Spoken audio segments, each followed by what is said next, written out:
I really had another opportunity to meet this young innovator over here. So thank you for having me on the channel. Could you please introduce yourself? Okay, thank you very much. So I'm in a person of Amalco Eugene. I'm a final year student at the University of Mines and Technology, pursuing electrical and electronics engineering. So I'm a co-founder of ERA. So as you can see here, ERA.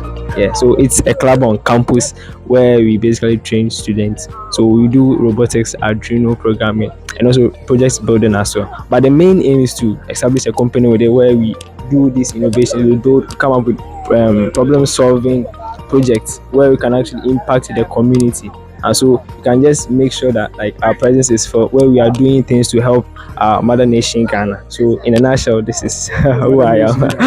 Yeah. Yes.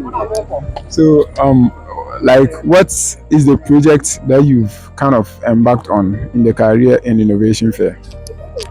Okay, so currently we worked on a monitoring device which is the Echo Watch. We call it the Echo Watch. Echo Watch, yes, Echo Watch. Yeah. Watch, yes, watch. So basically, we are watching the environment, yeah, watching the ecosystem, yes, with our project. So it is a monitoring device where we use sensors. We use sensors, as you can see, we use the sensors to pick environmental readings on pollutants. So the greenhouse gases, so the gases that are used to pollute the environment. You see, there are various industries. Their emissions are actually causing a lot of harm to the ecosystem, to the environment. So our system is there to monitor all these things, measure the individual pollutants, individual gases. So the reason why we are measuring the individual gases is for us to be able to give this data back to EPA and identify the type of gases and the emissions that the individual industries are actually emitting, so that they can build them or take necessary actions against them, so they can hold them accountable for what they are doing. So the data is also made available to any company, anyone doing any research, so you can come to our site for the data. The main focus is just to help the community, make sure that the rate at which you are polluting the environment goes down. So we just take this, and we would also be doing education as well. And so it doesn't end here. Yeah, it doesn't end here. So meaning like basically the product that you design is just to kind of, should I say, not like watch the environment, but just to help in knowing about some of the pollutants that are in the environment. So it's just about basically environmental protection. Wow, that's nice and truly inspiring. Oh, and our next question would be on what challenges did you face while embarking on this journey?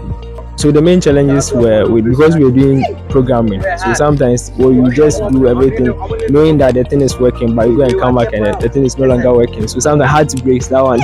So with the systems, and also the teamwork was there, which actually encouraged us, and the cost of the sensors too. Yes, the cost of the sensors. Since we are going for individual sensors, yeah, it was really expensive. But right now we are still working on it, and we are still working on the prototype as well. So these are the main challenges. Yeah, so these are the main challenges. So like looking at your project, what advice would you like to give to anyone who is interested in embarking on something like this? Something, let's say something similar, but just something innovative as your project. Okay, the advice that I will give is, if you have an idea, one thing is you should be confident. Yes, yeah, you should be confident to be able to stick by your idea, defend it no matter, because you just come up with an idea. Change is something that people don't normally adjust to. So you must be ready to stick to it with that courage and everything to defend it. You must also do research about it. So with the research that you do by the idea, then come up with something that will be able to help the environment or help the community as well. Yeah. So meaning your advice is the person should be confident, and then the person should do a lot of research. Bro, it's really been a pleasure having you on the channel. Thank you so much. I really appreciate it. We'll catch up later. Okay, then.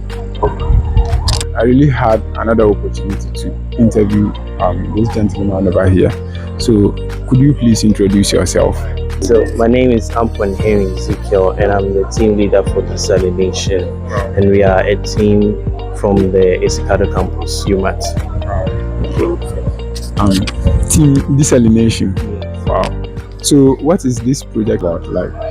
Okay, so desalination is just a project trying to find an alternative way of producing fresh water, which can further be, be processed into a drinking water and also industry use water. And also we have the advantage of having the byproducts, which is brine, that can also be processed for salt, for the use of salt. So meaning like the project is basically about how you can purify water, and then at the end of the day, after purification, there will be a byproduct which you can turn it into salt. Wow, that's interesting. So like doing this project, what truly inspired you to embark on the project? Okay, so from the inspiration came from analyzing our water bodies in Ghana and the pollutants in it, and it being our main source of fresh water. That was a big problem for me and my team members. And also we also found out that many communities and societies in Ghana have borehole waters and well waters, which are also hard water. They have salt in it, so they aren't very useful. So we saw a problem and we saw an opportunity to solve their problem and also make business out of it, because water is essential, everybody needs it. So it's a product that will be in demand, and that is a very economically viable project. My other question would be on what challenges did you encounter while embarking on this project? Okay, so challenges that we embarked on were mostly we are students, so the work-life balance is a very stressful thing, and also funding. We had to fund the project with our own money, and the costs went up because we tried other means and then they failed us and we had to redo them. But since we've learned from our mistakes, rebuilding a second prototype will be much cheaper for us. Also, sun is the main key energy source of our project, and the sun not being available 24/7 was a challenge for us, so we had to find other alternative means such as electricity and even biogas. We also considered biogas on our projects, but due to time and funding we weren't able to implement that. And Ghana has so much potential with the sun, so much that we can do with the sun. So this project just wanted to take advantage of the abundant energy. My last question will be on what advice would you like to give to someone or anyone watching who is interested in developing something like yours? Okay, my advice, if you want to do something like an innovative idea or project, I would say first of all, look around you. There are always problems around us that we can find and we can attempt to solve, and that is the first place we have to look to. And as engineers, we should be bold and confident to take on challenges, no matter how challenging they might be. Yes, there will be setbacks, there will be flaws, there will be times that you have to go back to the drawing board, but that is the engineering process. So meaning your advice is just that the person should look around and find something, and then at least if there is a problem here, you try to find solution to it. And the person should also be bold. Yes, Wow. it takes courage to be able to solve the challenges. Yeah, Rome wasn't built in a day. Yeah. Yes. Mr. Ezekiel, it's actually wonderful having you on the channel, and I really appreciate your time. Thank you so much. Thank you so much. Thank you for having me. And I want to encourage all my viewers that this is just the beginning, and I invite you to come and solve problems with us, because that is what is going to bring us together. Thank you.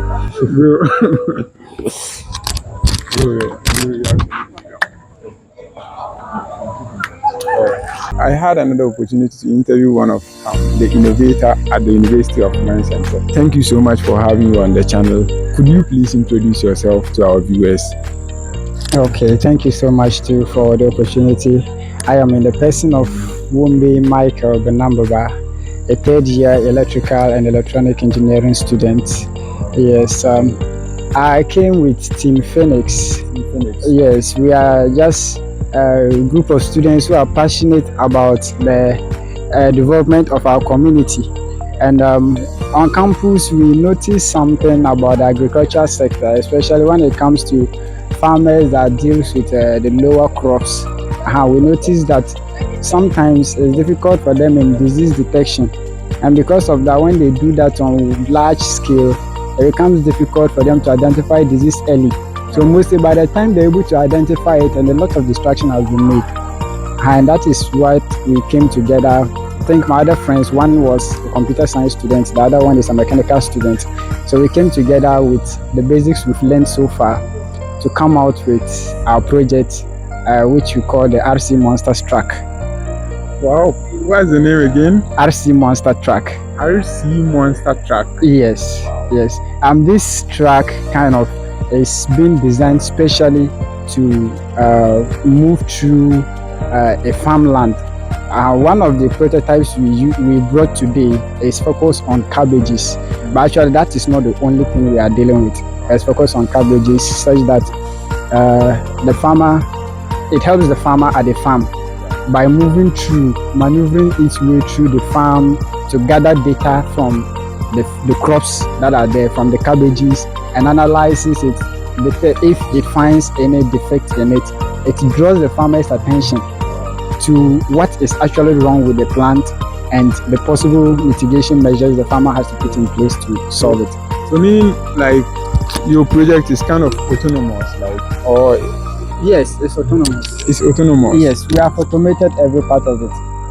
Yes, first when we started, you see the name goes by RC Monsters Track. It was kind of remote control, but we later noticed that it is difficult for some farmers to adapt to that technology.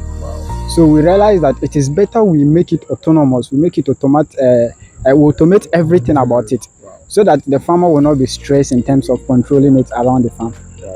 So meaning what you just need to do is just to map the farmland and then like have a map, something like that, so that the truck can just follow through, and is it that there is a camera attached to it or something like that? Yes, the RC Monsters Track comes with special features. Even when it comes to mapping the farm, we thought about what if someone is taking into a new farm. We have trained an AI model on the RC Monsters Track. It uses image recognition, it takes images and analyzes it on the track.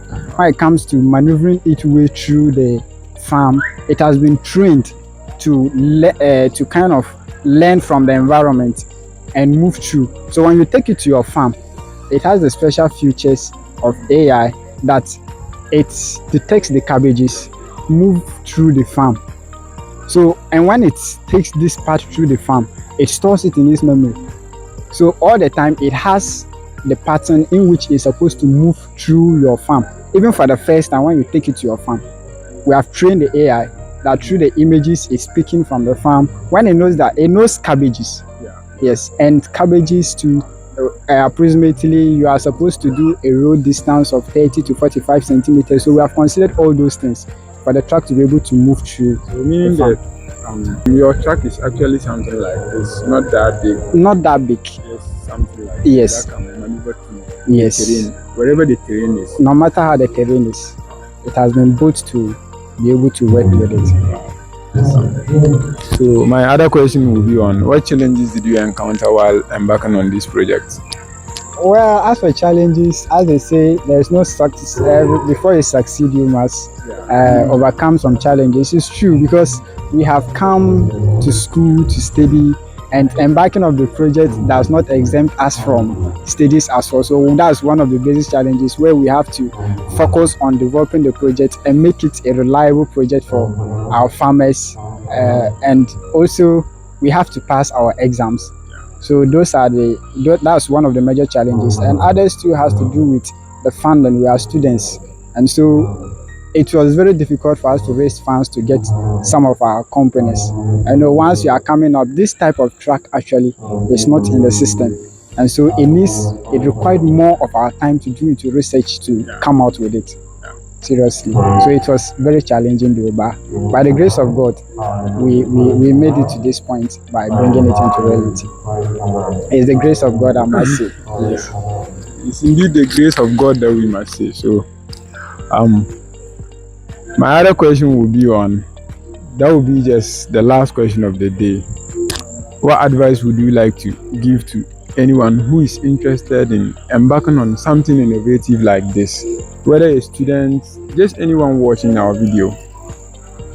Yes, there is difference between people with ideas and people who do the things.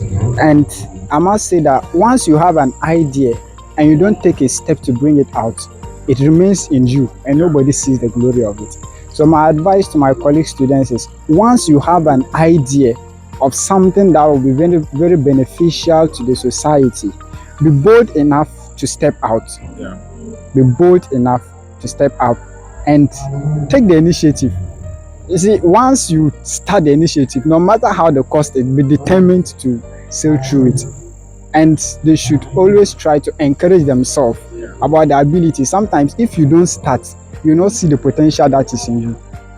You may feel like, oh, it's too ambiguous, I won't be able to do it. No, when you start, you will get through it and you must be determined to do it. So with determination, everything is possible. So any idea, you just watching, any idea you have in mind, please just take the step out. Sometimes you may have to inquire knowledge from other people. Just be ready to initiate. Don't just be thinking about it. So meaning your advice for anyone watching is they should start now. Just start now. Yes. And also they should be determined. And they should also be bold enough to do it. Wow. It's actually nice having you on the channel, and I really like our discussion. So, and I wish along the way we get to interact again. So thank you so much for having you on the channel. Thank you so much also. Okay. It's a privilege to. Oh, it's just a privilege having you. So we are grateful, man. Thank you so much. Okay, then. Oh man, thank you so much. Amen. Then we'll catch up later. Okay. Okay. We are almost done with the video, and please like, share and subscribe to our YouTube channel.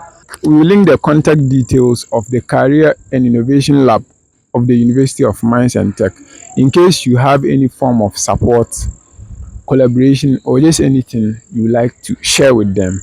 I also want to use this opportunity to thank Dr. Albert Buabing and also the Career and Innovation Department for giving us this opportunity to interview these students. I really appreciate it. So thank you for watching. Catch you guys in the next video. Peace.